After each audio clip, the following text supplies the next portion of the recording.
پاکستان کی ڈیجیٹل معیشت ایک نئے دور میں داخل ہو چکی ہے، جہاں ٹیکنالوجی، نوجوان آبادی اور حکومتی پالیسیوں کا امتزاج ملک کو عالمی ڈیجیٹل منظرنامے میں نمایاں مقام دلانے کی راہ پر گامزن ہے۔ ناظرین، ویلکم ٹو دستاویز۔ آج ہم ایک اہم ترین ٹاپک کے اوپر اپنا تجزیہ دیں گے اور ریسرچ بیسڈ ایک جامع جائزہ پیش کریں گے۔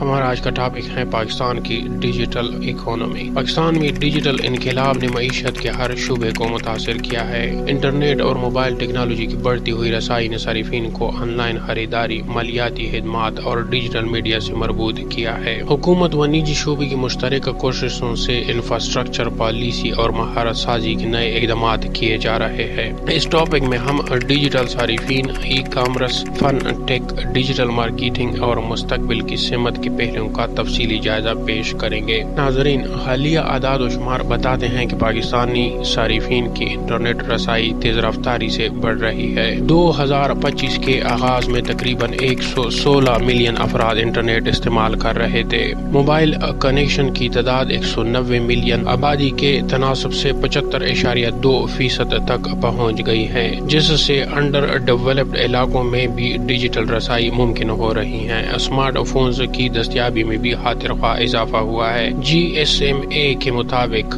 2023 کے آخر تک پاکستان میں 63% افراد کے پاس اسمارٹ فون تھا۔ اس سے آن لائن تعلیم، صحت اور کاروبار کے نئے مواقع میسر آئے ہیں۔ صارفین کی ترجیحات میں بھی تبدیلیاں دیکھی جا رہی ہیں۔ پاکستانی صارف مقامی زبانوں اور ثقافتی رشتوں سے جڑے مواد کو ترجیح دینے لگے ہیں۔ مثال کے طور پر 2024 میں پاکستان میں موبائل انٹرنیٹ استعمال کرنے والے خواتین کی شرح 45% تک پہنچ گئی، جو جنوبی ایشیا میں نمایاں بہتری ہے۔ اس سے ظاہر ہوتا ہے کہ دیہی خواتین اور نوجوان بھی انٹرنیٹ سے منسلک ہو رہے ہیں۔ ملٹی لینگوئل ڈیجیٹل خدمات کی مانگ بڑھی ہے، جیسے اردو اور علاقائی زبانوں میں ویب سائٹس، ایپلیکیشنز اور سوشل میڈیا پر مواد۔ مجموعی طور پر انٹرنیٹ اور اسمارٹ فون کے بڑھتے ہوئے استعمال نے صارفین کی آن لائن مصروفیت کو فروغ دیا ہے۔ ناظرین، اگر ای کامرس کی فروغ کی بات کی جائے تو پاکستان میں ای کامرس سیکٹر تیزی سے پھیل رہا ہے۔ مختلف رپورٹوں کے مطابق 2024 میں پاکستان کی ای کامرس مارکیٹ کی مالیت تقریباً $7.7 بلین تھی۔ یہ اعداد و شمار 2023 کی مالیت یعنی $5.2 بلین سے نمایاں اضافہ ظاہر کرتے ہیں۔ بڑے آن لائن پلیٹ فارم مثلاً دراز نے فروخت اور صارفین میں اضافہ کیا ہے۔ دراز کے مطابق 2023 میں اس کے ماہانہ فعال صارفین تقریباً 27 ملین تک پہنچ چکے تھے، جو اس کے پلیٹ فارم کی مقبولیت کی دلیل ہے۔ حکومت پاکستان نے بھی ای کامرس کو سپورٹ کرنے کے لیے متعدد اقدامات کیے ہیں۔ اسمارٹ لاجسٹکس زونز کے قیام، الیکٹرانک ٹرانزیکشنز قوانین اور مقامی بزنسز کو ڈیجیٹل بنانے کے منصوبے اس سلسلے میں شامل ہیں۔ مثال کے طور پر ڈیجیٹل پاکستان پالیسی کے تحت ای کامرس کی سہولیات کو فروغ دیا جا رہا ہے۔ ساتھ ہی ورکشاپس اور ٹریننگ پروگرامز کے ذریعے تاجروں کو آن لائن مارکیٹنگ اور ڈیجیٹل سیلز کے فروغ کے لیے بااختیار بنایا گیا ہے۔ ناظرین، اب اگر ممکنہ چیلنجز کی بات کی جائے تو پاکستان میں ابھی بھی نقد ادائیگی کا رجحان موجود ہے۔ ایک رپورٹ کے مطابق زیادہ تر شہری آن لائن خریداری میں نقد ادائیگی یعنی کیش آن ڈیلیوری کو ترجیح دیتے ہیں، جس کی وجہ سے صارفین کے اعتماد کا فقدان اور ادائیگی کے محفوظ نظام کا نہ ہونا ہے۔ اس کے علاوہ لاجسٹکس اور ڈیلیوری انفراسٹرکچر میں بہتری کی ضرورت ہے۔ ان مسائل کے حل کے لیے صارفین کا اعتماد بڑھانے، مضبوط ادائیگی کے گیٹ ویز یعنی پیمنٹ گیٹ ویز متعارف کرنے اور تیز رفتار انٹرنیٹ کنیکٹیویٹی کی فراہمی ضروری ہے۔ فن ٹیک کی ترقی کی اگر بات کی جائے تو پاکستان میں فن ٹیک نے بینکنگ اور مالیاتی خدمات میں انقلاب برپا کر دیا ہے۔ موبائل ویلٹس اور ڈیجیٹل ادائیگی پلیٹ فارمز استعمال ہو رہے ہیں تاکہ بینک اکاؤنٹ نہ رکھنے والے افراد بھی مالیاتی نظام کا حصہ بن سکے۔ بڑے موبائل فون آپریٹر کے وائلٹس جیسے جیز کیش نے بڑی کامیابی حاصل کی ہے۔ دسمبر 2024 تک جیز کیش کے 48 ملین رجسٹر صارف اور 19.7 ملین ماہانہ فعال صارف تھے۔ اسی طرح راست جیسی حکومت کی ادائیگی سہولیات نے بھی شمولیت میں اضافہ کیا ہے۔ صرف مالی سال 2025 کی پہلی سہ ماہی میں راوسٹ کے لین دین 43 کروڑ تک پہنچ گئے، جن کی مجموعی مالیت 8.5 کروڑ روپے ریکارڈ کی گئی ہے۔ مزید برآں ڈیجیٹل قرضے اور مائکرو فائنانس کے نئے پلیٹ فارمز سامنے آئے ہیں۔ بہت سی فن ٹیک کمپنیوں نے ڈیٹا انالیسز اور AI کے ذریعے چھوٹے قرض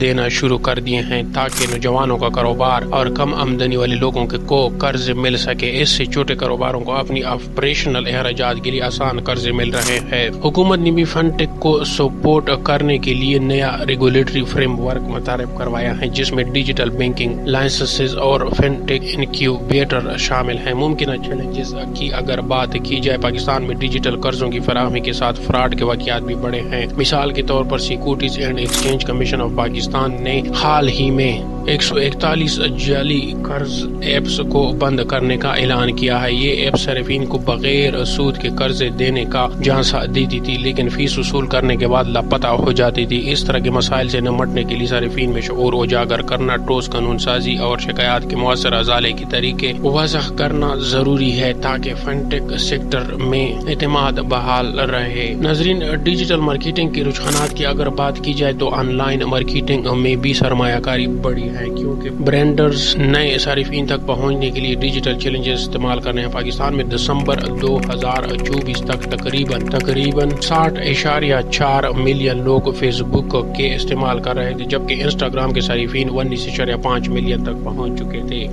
اس کے علاوہ تخمینے کے مطابق پاکستان میں 2024 میں 66 ملین ٹک ٹاک صارفین موجود تھے۔ بڑے شہروں میں نوجوان انتہائی فعال ہے اور برانڈز انہی پر ڈیجیٹل تشہیر مرکوز کرتے ہیں۔ کمپنیز سوشل میڈیا اشتہارات، سرچ انجن مارکیٹنگ اور انفلوئنسرز کے ذریعے اپنی رسائی بڑھا رہی ہے۔ پاکستان میں انفلوئنسرز کی ثقافت تیزی سے مقبول ہو رہی ہے، جہاں صارفین غیر رسمی اور مقامی انداز میں پیش کی جانے والی پروڈکٹ کی سفارشات کو پسند کرتے ہیں۔ مثلا مقامی زبانوں میں تفریحی ویڈیوز، فیشن اور ٹیکنالوجی کے مواد نے نوجوان طبقے کو متوجہ کیا ہے۔ اس کے علاوہ ڈیٹا تجزیات پر مبنی مارکیٹنگ، ڈیٹا ڈریون مارکیٹنگ عام ہوتی جا رہی ہے، جس میں صارف کے ڈیجیٹل رویے کو ڈیٹا کی مدد سے اشتہارات کو ذاتی بنایا جاتا ہے۔ پالیسی ساز ادارے بھی ڈیجیٹل میڈیا کی آزادی اور اشتہاری معیارات پر غور کر رہے ہیں تاکہ آن لائن تشہیر کے لیے شفاف قواعد و ضوابط ہوں۔ مجموعی طور پر ڈیجیٹل مارکیٹنگ نے پاکستان میں نئے معاشی شعبوں کو جنم دیا ہے اور آئندہ بھی برانڈنگ و سیلز کے لیے اس کا رجحان جاری رہنے کا امکان ہے۔ ناظرین، اب اگر مستقبل کی سمت کی تعین کی بات کی جائے تو پاکستان ڈیجیٹل انفراسٹرکچر کو مضبوط کرنے کے بڑے منصوبے عملی جامہ پہنا رہا ہے۔ دسمبر 2024 میں شروع ہونے والی ایک نئی سمندری کیبل افریقہ سے پاکستان کو 24 ٹیرا بائٹ بینڈوتھ میسر آئے گی۔ یہ کیبل موجودہ 7 کیبلز 8 ٹیرا بائٹ میں اضافہ کرے گی اور انٹرنیٹ سپیڈ کو بہت بہتر بنائے گی۔ مزید 4 اضافی انٹرنیٹ کیبلز اور 5G سپورٹ والی انفراسٹرکچر اگلے چند سالوں میں شروع کیے جائیں گے، جس سے ملک کی بینڈوتھ کی استعداد تقریباً دگنی ہو جائے گی۔ اس طرح حکومت آنے والی 5 سے 10 سالوں میں ڈیجیٹل ضروریات پوری کرنے کے لیے زمینی اور سمندری نیٹ ورک کو پائیدار بنا رہی ہے۔ دوسری جانب حکومت نے ڈیجیٹل دور کے تقاضوں کے مطابق نئے ادارے اور قوانین بھی متعارف کروائے ہیں۔ جون 2025 میں حکومت نے پاکستان ڈیجیٹل اثاثہ جات اتھارٹی PDAA کا اعلان کیا، جو ورچوئل کرنسی اور بلاک چین پر مبنی مالی ڈھانچے کا نگرانی ادارہ ہوگا۔